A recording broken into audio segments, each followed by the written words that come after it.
वैसा जो गणित होगा अटैचमेंट वैसे ही।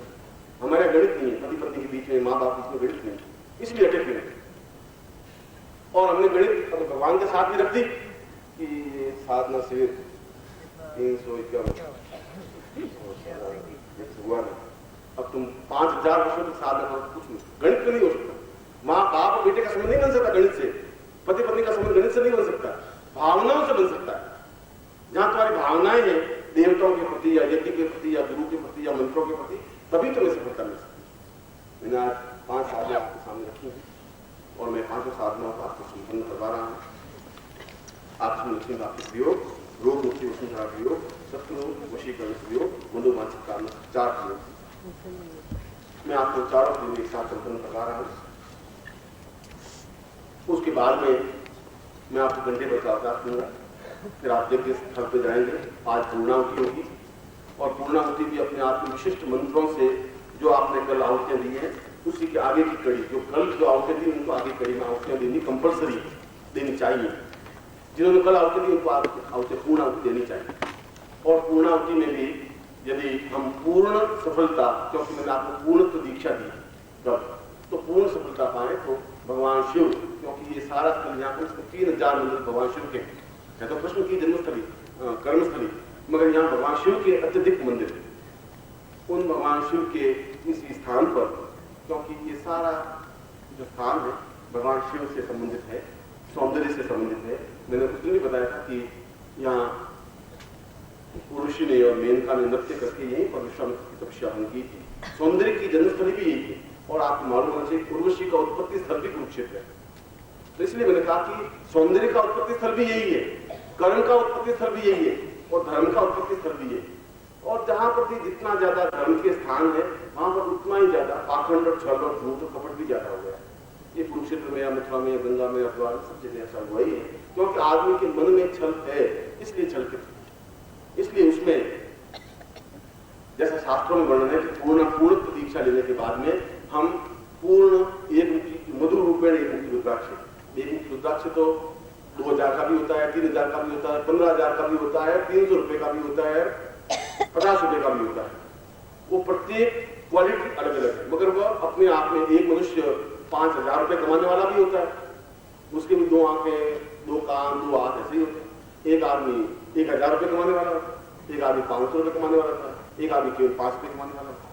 आप जैसा कैसे जब आदमी है तो फिर 5000 कमाने वाला होता है, क्वालिटी मिलता है।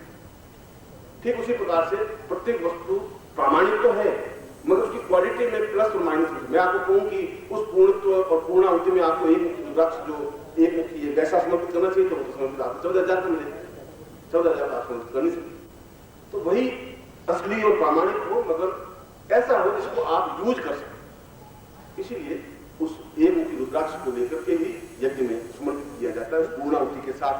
तो प्रत्येक एक मुखी रुद्राक्ष को जो लेकर के और मैं विशेष मंत्रों से आपको पूर्णाहुति करवाऊंगा और तुम्हारा आरती होगी। ये हमारा क्रम होगा आज का।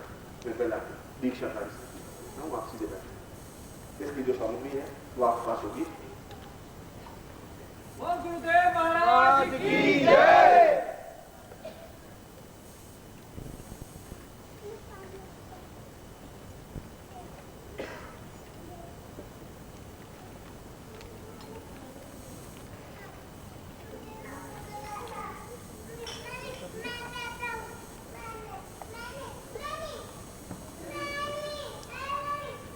आप समझा देंगे कि इनका प्रयोग करने के बाद में इन वस्तुओं का किस प्रकार से उपयोग करना है, क्या करना है, वो आपको समझा देंगे। मैं आपके प्रयोग से सीधे बैठे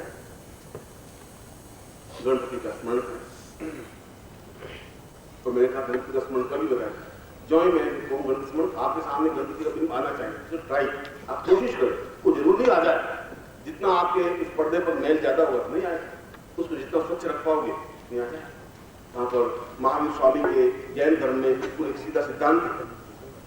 महावीर स्वामी ने कहा है कि मन के पर्दे को साफ करने के लिए ये जरूरी है कि नित्य शाम को सोते समय निर्णय करें कि आज मैंने किन किन के साथ धोखा किया, छल किया, बस।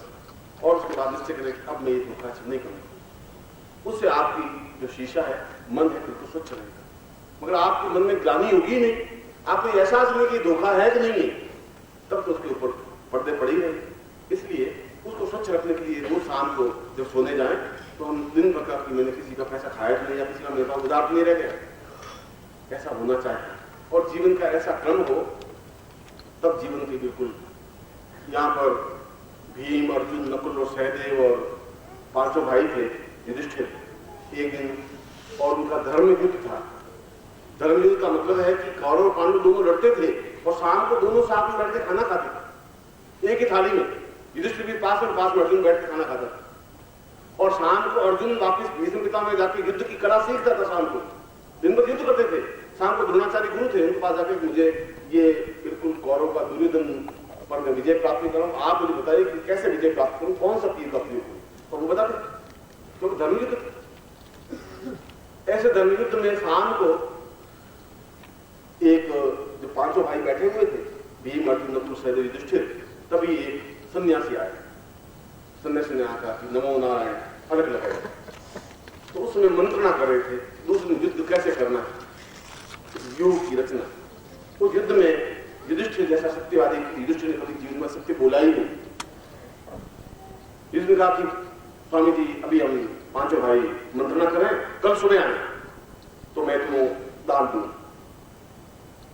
अच्छा बच्चा, वो 5 कदम चला और भीम उठा। भीम उठ करके नगारे जोर जोर से बजाने लगे। नगारे युद्ध के होते हैं, नगारे बजाने का मतलब युद्ध प्रारंभ होना। जो नगारे बजाए, युधिष्ठिर दौड़ के हाथ पकड़ा, क्या कर रहे हो, पागल दिमाग खराब है, सूर्यास्त हो गया, नगारे कहां से बजा रहा है? तो नगारे, मुझे बहुत खुशी है, ये खुशी है कि अब युधिष्ठिर कल सुबह तक मर ही नहीं सकता, क्योंकि आपने कल सुबह दान देने के लिए कहा, और दान तो तब देंगे जब जिंदा रहेंगे। अब आज की रात आप मर नहीं सकते, भले कौरव बीच में घुस जाए, चाहे कुछ भी कर, आप मर नहीं सकते, गारंटी होगी। ने कितनी गलती की, क्या भरोसा कल सुबह जिंदा रहूंगा, मुझे कैसे, मैं कह सकता हूं कि मैं कल सुबह जिंदा रहूंगा ही, ये कैसा है?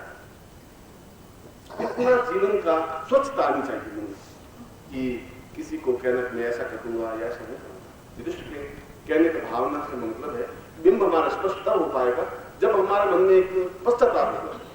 मैं एक महावीर जी स्थान है, यहाँ से दिल्ली से करीब 100-125 किलोमीटर, वहां पर मैं दर्शन करने के लिए किसी कार में गया, महावीर जैनों के बड़े बड़े, वहां पर मैं और एक जैन साहब थे, हम दोनों जाकर के दूध पीने गए, दूध वाले तो ₹1.25 ₹1.5 गिलास था। उनकी पत्नी साथ में थी, वो थे, 4 गिलास दूध दिया, 4 गिलास का ₹6 तो मुझे इतना ध्यान रहता नहीं है, जेब में आटा ₹5 का नोट, बाकी सब उतने पैसे पड़े। दूध वाले सोचा आधे तो खड़े थे, 5 रुपये कल मुझे आप अच्छे दिख रहे हैं, आप कर दे, 5 रुपये दिया है, बोतल में आ गया, बोतल आ गई, घंटे 1.5 घंटे तक पड़ा, मन में अंतर धुंध रहा। उनका कल सुबह कौन देखेगा, कौन देंगे। वापस उठ करके, और 1 किलोमीटर दूर था, वो रुपया दिया, उनका आ जाता आते जाता अपने रुपया दे, वापस आया नहीं आया। जीवन में ऐसा ये चित्त की उस विकार को मिटाने की क्रिया है। मैं दूसरे भी दे सकता था, और नहीं भी देता तो जोर पे चला जाता, तब भी वो दूध वाले व्यक्ति की बात कर नहीं, पर मन की चिंतन की बात क्रिया बता रहा, ऐसा मन का चिंतन होना चाहिए हमारा, बिल्कुल स्वच्छ, तो हम जीवन में पूर्णतः सफलता पाते।